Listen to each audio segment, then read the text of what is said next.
Alright, guys, I just wanted to talk about how to set up your studio equipment. That way, you get the best stuff done. A lot of people don't necessarily know how to, but I'm going to talk a little bit about why and what equipment you can use. Don't mind the background noise, it's just me behind something. What I'm going to set up is our studio condenser mic. Why condenser mic? It just works better overall if you want to keep a lot of range of motion and tones. Now what I'm going to set up is this CAD audio shield for blocking out all your sound. A lot of people do their own recording, but you can kind of hear background noise, wind, a whole bunch in the voice, so they end up editing their sound files when you don't need to. Alright? That's why you get yourself a shield, or you get yourself a mic shield. That way you don't necessarily have to worry about those P's, those R's, those S's on your audio. Now, the best thing I recommend is first put in the attachments before you start doing this. It'll simplify your life. Alright? Because then you won't be trying to do this part later. So what I'm doing is just making sure this part is secured. Done. If you see this part, this is just a tiny little ring right there. It's not too big, it's not too small, but it helps you adjust your mic just perfect. Now, I'll just talk a little bit about the different kind of mics you can do. You can do a spider mount, which I prefer for recording because you get a lot more flexibility. Plus, it allows for movement without disturbing your sound. If you use one of these, they're very flexible in terms of where you can move it, where you're limited because if you touch the mic, you move something, you're going to hear it right on your audio. Make sense? So that one's more for a desk or a boom mount. It's not for a stationary item that you want to have. So that's that. Now as far as setting up my equipment, I just make sure I tighten it right about there. And then I'm just going to screw it down. I prefer to do it with the mic on because then I can work on placing it right up there. I don't want to place it like that. That's too close to the back and you'll end up getting a lot of reverb. A lot of people don't know what that means. That just means you're going to get a lot of vibrations in your music. Not saying it's bad or good. You just want a clear sound with no extra filters that you have to add on or auto-tune out. Alright, so right about there is good. Some people do prefer it this way. I prefer it this way because I can talk directly into the mic. However, other people also prefer it upside down, like that. It's up to you. I just don't prefer to have the light next to my eyes while I'm doing a music song, I'm making somebody's song, or if they're also talking on the song, because it kind of interferes with what you're doing. You just want to focus on the song, not some light in your music. Alright, that's that. And at this point, I'm just making sure I fine tune everything before I put on the shoe. Now, a lot of other people will give you all these tips about what not to do. What I don't recommend is putting it somewhere you don't enjoy. I prefer it this way. Other people prefer it right about up here, a little bit of side. But for my sound, I prefer a direct sound. And I don't want a lot of chords interfering with I want to grab the mic or if I want to grab the stand, I don't want it to be vibrating all over the place with other sounds. Alright, so that's that. And then all I'm going to do is just adjust that collar that I showed you, that small piece, just so I get the smallest a bit of adjustment. Doesn't have to be too tight, it just has to be good enough that I can get enough adjustment out of it. Right there.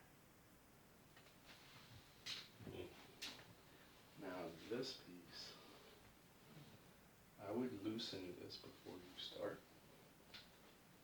That way you're not just doing something and twisting it all over the place. Just a little bit so you can get a little bit of give in case you need to move it everywhere. Then I'll go over about speakers and monitor and headphones, all that, in just a sec. Oh yeah. Not hard. You just have to make sure you put it where you like. See, for me, I'm taller than my mic, so I'm going to put this right about here. Right next to where my nose is and below, because I'll be talking directly there. I'm not going to be yelling up, I'm just going to talk right there. So I want to make sure that's in, and this is good. And then we'll do a visual just to make sure it's lined up.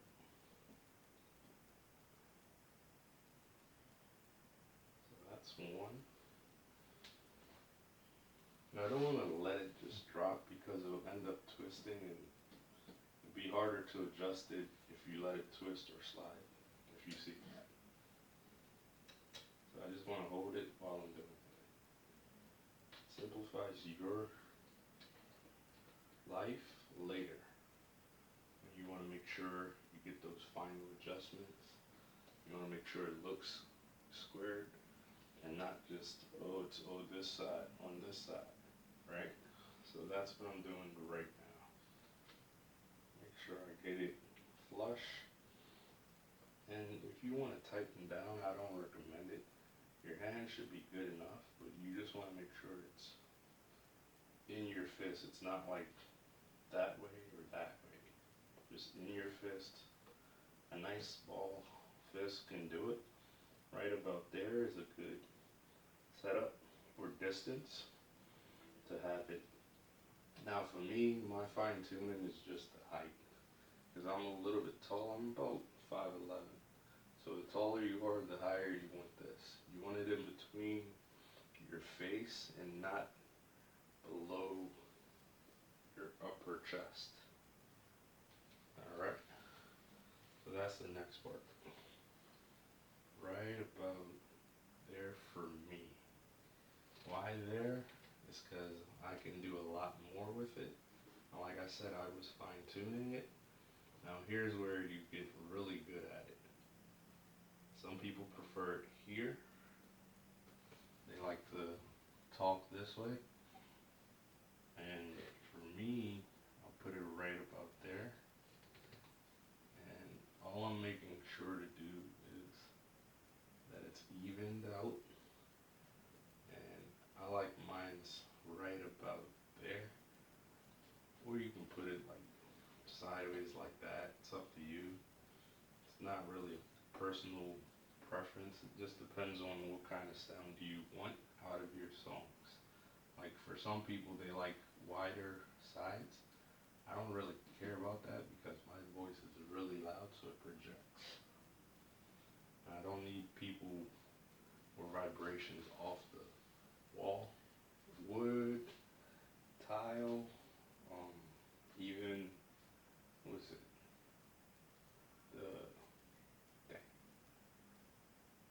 even drywall can kind of affect your sound. If you have more of a foam, it kind of like softens the impact of the sound coming in. That way you're not bouncing back sound. Now the best part is you always want to have something coming in, and you don't want to be doing these kind of adjustments, so you want to make sure it's right about there and then adjust. And for me, I recommend you tighten it up right there. And then you want to loosen it once, not too hard, just take your time. And all I'm going to make sure is this is tight before I try and loosen it. That way I'm not spinning around with this other pieces, right? So right about there, and then I'm loosening this part right here. See how it's stuck? All I'm gonna do for that is I'm just gonna make sure the mic's out of the way. And I'll just slowly twist back and forth until it comes out, right? I don't want to do it too hard because I want to make sure this part is tightened down right there. And then I'm bringing this all the way around once more. And for me, I'll put it right about there. And then I'm going to tighten this part because what I like to do is put it right there so I can feed the sound. And whatever bounces back comes right back on the other side. Make sense? So other than that, that's done. Now as far as putting your cords, it doesn't really matter. This spider mount already has the adapter, so I don't have to do it on that side. And this one, I recommend for a table because you're not going to be holding the table. Don't use one of these because this is just for show, just to show the height. That's about 3 feet.